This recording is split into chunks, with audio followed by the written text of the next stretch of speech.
Now coming to question number 5, that the question is factorize x cube minus 2x square minus x n plus 2. First of all हम इस polynomial को नाम देंगे let f x is equal to x cube minus 2x square minus x n plus 2. देखिए पहले जो हमने last questions की एक्सरसाइज में वहाँ पे जो हमारे पॉलिनोमियल था वो क्वाड्रेटिक पॉलिनोमियल था, उसमें डिग्री 2 का पॉलिनोमियल था. यहाँ पे इस पॉलिनोमियल की डिग्री जो है वो मोर देन 2 है. तो इस टाइप के पॉलिनोमियल्स जिसमें 2 से ज़्यादा डिग्री के हों, ये क्यूबिक पॉलिनोमियल है. आपके पास रेज टू पावर 5 वाला क्वेश्चन आ सकता है. तो हायर ऑर्डर वाले पॉलिनोमियल्स को किस तरह से हम हायर डिग्री वाले पॉलिनोमियल्स को हम किस तरह से सॉल्व करते हैं, इनका डिफरेंट मेथड होता है. हम क्या करेंगे, इसमें प्रोसीजर क्या रहेगा, मैं इस पॉलिनोमियल में कांस्टेंट टर्म को हमने देखना है. कांस्टेंट टर्म को यहाँ पे जो मेरे पास कांस्टेंट टर्म है, यहाँ जो मेरे पास कांस्टेंट टर्म है वो है 2. ठीक है, मैं इस 2 के वो फैक्टर्स सारी फैक्टर्स निकाल लूँगी. तो फैक्टर्स ऑफ 2 क्या होंगे, फैक्टर्स ऑफ 2 आर क्या रहेंगे मेरे पास, एक रहेगा प्लस माइनस 1 प्लस माइनस 2. ये 2 के तो फैक्टर्स हैं. एक है प्लस 1, एक है माइनस 1, एक है प्लस 2, एक है माइनस 2. ठीक है, ये 4 नंबर्स ये 2 के फैक्टर्स हैं. कांस्टेंट टर्म हमने देखनी है और उसके फैक्टर्स ढूंढने हैं. अब मैं क्या करूँगी, बारी बारी ये चारों नंबर जो हैं इस पॉलिनोमियल में सब्स्टिट्यूट करती जाऊँगी. जैसे मैंने यहाँ पे 1 रखा पहले, एफ ऑफ 1, तो मेरे पास ये बन गया 1 cube minus 2 into 1 square minus 1 and plus 2. तो ये मेरे पास बनने वाला है, this is 1 minus 2 minus 1 and plus 2. आप देख रहे हैं एक प्लस 2 माइनस 2 है, एक प्लस 1 माइनस 1 है. तो at x is equal to 1 क्या नंबर रखा था मैंने, x की वैल्यू 1. तो f ऑफ 1 क्या आ रहा है, 0. At x is equal to 1 f of 1 ये क्या बन रहा है, 0. तो जिस वैल्यू पे पॉलिनोमियल 0 हो जाता है तो वो जो वैल्यू है दैट इज, यहाँ से हम क्या कर सकते हैं, 1 को इस तरफ ले गए, x माइनस 1, ये जो x माइनस 1 है ये फैक्टर होगा एफ एक्स का. मैं फिर से रिपीट कर रही हूँ, हमने पॉलिनोमियल ये मेथड वहाँ अप्लाई करना है जहाँ पे 2 से बड़ी डिग्री है. तो मैंने यहाँ पे कांस्टेंट टर्म देखनी है, कांस्टेंट टर्म के हम फैक्टर्स देख लेंगे. यहाँ पे प्लस 1 भी इसका फैक्टर है, माइनस 1 भी, ये 4 वैल्यूज़ मेरे पास आई. बारी बारी से इन वैल्यूज़ में हमने इस पॉलिनोमियल में वैल्यू रख के देख लेनी है. जिस वैल्यू पर 1 माइनस 1 2 या माइनस 2 पे ये पॉलिनोमियल 0 हो जाता है, वो value that is that polynomial x minus 1 जो है, x इज इक्वल टू 1 पे हुआ था ये 0, तो 1 को इधर ले जाएंगे. तो ये जो है x माइनस 1 जो मेरे पास एक पॉलिनोमियल आया, this is the factor of given polynomial. ये हमारा इसके पास वर्किंग रूल होगा. ठीक है, सो लिखेंगे कैसे हम, किस तरह से इसे करेंगे, हम लिखेंगे here 2 is the constant term, 2 is the constant term. मैंने कहा पहले हम कांस्टेंट टर्म को लिख लेंगे. द फैक्टर्स ऑफ 2 आर कौन कौन से हैं, दैट इज प्लस माइनस 1 और प्लस माइनस 2. प्लस 1 भी माइनस 1 भी, ये दोनों नंबर से 2 जो वो 2 के फैक्टर्स हैं. ठीक है, now at x is equal to 1 क्या होगा, f of 1 is equal to 0 हो जाएगा. आपने क्या करना है, ये जो कैलकुलेशन है ये रफ में करके देखनी है using hit and trial method. Trial method का क्या मतलब हुआ वो समझिए. अगर ये 1 पे नहीं 0 होता, ये 1 पे x इज इक्वल टू 1 पे 0 नहीं होता, तो नेक्स्ट हम माइनस 1 रख के देते. सपोज माइनस 1 पे भी 0 नहीं होगा तो हम 2 रखेंगे, 2 पे नहीं होगा तो माइनस 2. इन चारों नंबर्स में से ये वाला पॉलिनोमियल किसी न किसी नंबर पे 0 हो जाएगा. यहाँ पे हमारा हमने जैसे ही 1 रखा इसने हमें 0 दे दिया. ठीक है, तो इट विल बिकम 0. सो हम कैसे कैलकुलेट करेंगे, मीन्स एफ ऑफ एक्स था मेरे पास X cube minus 2x square minus X plus 2. तो मैंने एफ ऑफ 1 मैं लिखूंगी at x is equal to 1, F of 1 is equal to 1 cube minus 2 1 square minus 1 plus 2. ठीक है, so this can be written as 1 minus 2 minus 1 plus 2 cancel out, so f of 1 is equal to 0।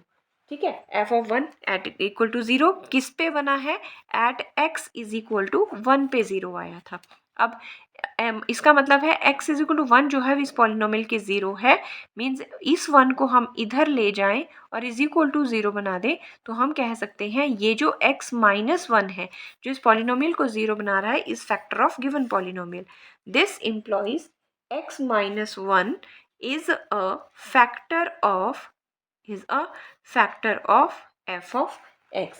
ठीक है, तो मेरे पास एक factor आ गया, कौन सा, x माइनस 1।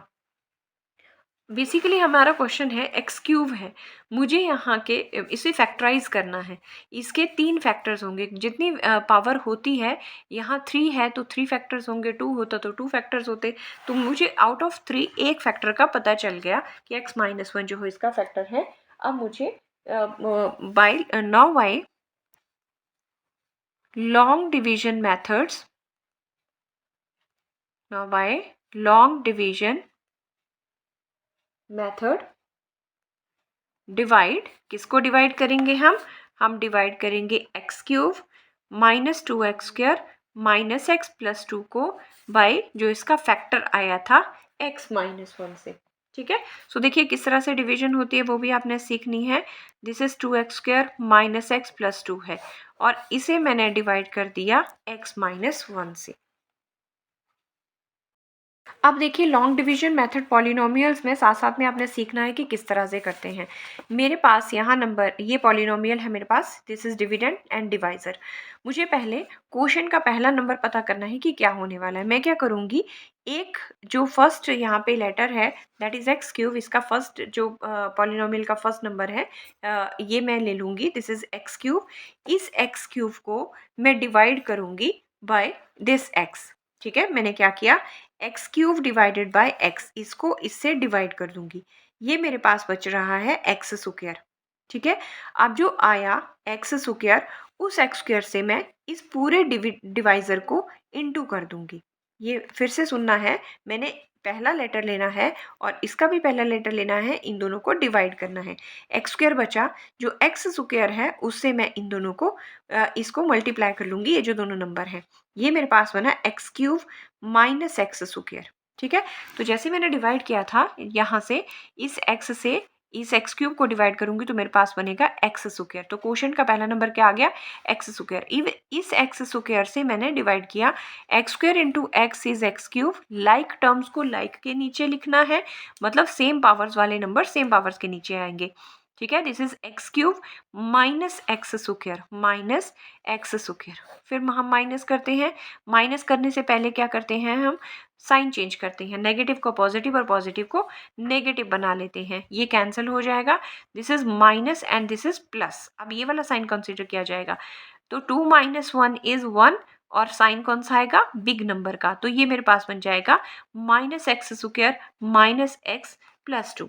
ठीक है, नेक्स्ट आप क्या करेंगे, आप इस माइनस साइन को जब भी यहाँ नेगेटिव साइन होगा आप क्वोशंट में उसे ले जाएंगे। ठीक है, अब मैंने क्या करना है, ये जो मेरे पास माइनस एक्स स्क्वायर है इसे मैं एक्स से डिवाइड कर दूंगी सेकेंड नंबर निकालने के लिए। पहले भी हमने किया था ना, इस वाले को इससे डिवाइड किया था। अब हम क्या करेंगे, माइनस एक्स स्क्वायर को इस एक्स लेटर से डिवाइड किया तो मेरे पास बचा माइनस एक्स, तो अगला क्या नंबर बन जाएगा, माइनस एक्स। ठीक है, इस माइनस एक्स से मैं इस पूरे पॉलिनोमियल जो डिवाइजर है उसे मल्टीप्लाई कर लूँगी, ये बन जाएगा माइनस एक्स स्क्वायर और माइनस माइनस प्लस एक्स। ठीक है, तो फिर से वही रूल है कि लाइक टर्म्स के पास लाइक टर्म्स, तो ये बना मेरे पास minus X square minus minus plus X. जिन बच्चों को डायरेक्ट आता है अच्छी बात है, जिन्हें नहीं आता वो काइंडली इसे सीख लें। मैंने नेक्स्ट स्टेप में क्या करना है, साइन अपोजिट लगाने हैं, पॉजिटिव का नेगेटिव और नेगेटिव का पॉजिटिव, ये दोनों कैंसिल लाइक टर्म्स है, ये दोनों ही माइनस साइन के आगे, माइनस माइनस प्लस और साइन माइनस का, तो ये हो गया माइनस 2x प्लस 2। अब फिर से यहाँ नेगेटिव है, एक नेगेटिव इधर चला जाएगा। अब क्या करेंगे, थर्ड ढूंढने के लिए देखिए मैं ऑरल अगर करवाऊँ तो ये बनेगा 2x, -2x से x कैंसिल हो जाएगा, तो मेरे पास क्या बचेगा -2।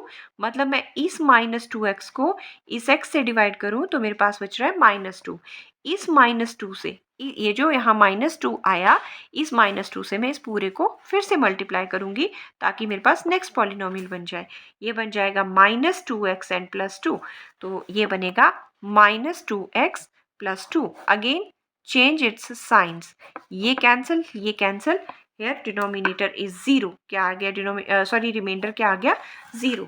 तो मेरे पास मैंने क्या किया, ये मेरे पास एक फैक्टर बना था, इस फैक्टर से मैंने पॉलिनोमियल जो गिवन था उसे मैंने डिवाइड कर लिया। डिवीजन करने के बाद मेरे पास यहाँ कोशेंट में एक और जो पॉलिनोमियल वो ऑब्टेन हुआ। अब देखिए क्या करेंगे, हमें जो fx दिया हुआ था वो था x³ -2x² -x + 2 था। ये था जो गिवन पॉलिनोमियल था। इस पॉलिनोमियल का एक फैक्टर निकाला था हमने x-1। जब हमने कांस्टेंट टर्म चेक करके उसमें +-1 और +-2 करके हमने नंबर बारी बारी डाल के देखा था, तो 1 के ऊपर ये 0 हो गया था। हमने कहा था x-1 इज इट्स फैक्टर। एक और फैक्टर कौन सा आया, जब हमने इस पॉलिनोमियल से, फैक्टर वाले पॉलिनोमियल से गिवन पॉलिनोमियल को डिवाइड किया, तो जो कोशेंट आया एक फैक्टर वो बना। ठीक है, तो इसका एक और फैक्टर कौन बना, दैट इज x² -x -2। तो ये दो फैक्टर बने। इसको मैं मिडल टर्म स्प्लिट करके फिर से स्प्लिट कर सकती हूँ। This is x-1 and this is middle term splitting का पता है ना, x² -x -2 लास्ट लेक्चर में हमने की है। So this is number is 2, this is x² -2x + x, 2 1 = 2, add करो तो मेरे पास -x आना चाहिए और मल्टीप्लाई करो तो ये 2 आना चाहिए, -2। ठीक है, दिस इज x-1। मैं यहाँ पे कॉमन ले रही हूँ नंबर, x कॉमन आ गया, this is x-2 and +1 common इन दोनों में से, this is x-2। So this can be written as x-1, x-2 दोनों में कॉमन है और एक फैक्टर बना x+1। तो मेरे पास कौन कौन से फैक्टर बने, this employees f of x is equal to x-1, x+1 and x-2। These are the 3 factors of given polynomial। मैंने बताया ना, जब पावर 3 होगी तो 3 फैक्टर होंगे, पावर 2 होगी तो 2 ही फैक्टर होंगे, 4 होगी तो 4 फैक्टर्स होंगे। फिर से मैं रिपीट कर रही हूँ क्वेश्चन को। मुझे ये दिया हुआ था पॉलिनोमियल, मैंने पावर के ऊपर नज़र मारनी है, डिग्री क्या है इसकी, क्यूबिक है, तो मैंने कांस्टेंट टर्म के ऊपर कॉन्सेंट्रेट करना है। कांस्टेंट टर्म मेरे पास 2 है और 2 को मैं क्या करूँगी, इसके फैक्टर्स लूँगी। 2 के फैक्टर्स हैं +-1 एंड +-2। मैंने बारी बारी वैल्यू डाल के देखनी है हिट एंड ट्रायल मेथड से। ट्रायल मेथड में मेरे पास 1 के ऊपर ये पॉलिनोमियल इसने 0 बना दिया। At x is equal to 1 पे है, मीन्स 1 को इधर ले जाए तो x-1 इसका फैक्टर बन गया। जो फैक्टर आया उससे मैं लॉन्ग डिवीजन मेथड से पॉलिनोमियल को डिवाइड कर दिया। ये जो मेरे पास कोशेंट बना, एक फैक्टर ये है और एक फैक्टर ये है। अब इन दोनों फैक्टर्स को मैं इस तरह से लिख सकती हूँ और कोशेंट वाले फैक्टर की मिडिल टर्म स्प्लिट करके मैंने 3 फैक्टर इसके फाइंड आउट कर ली।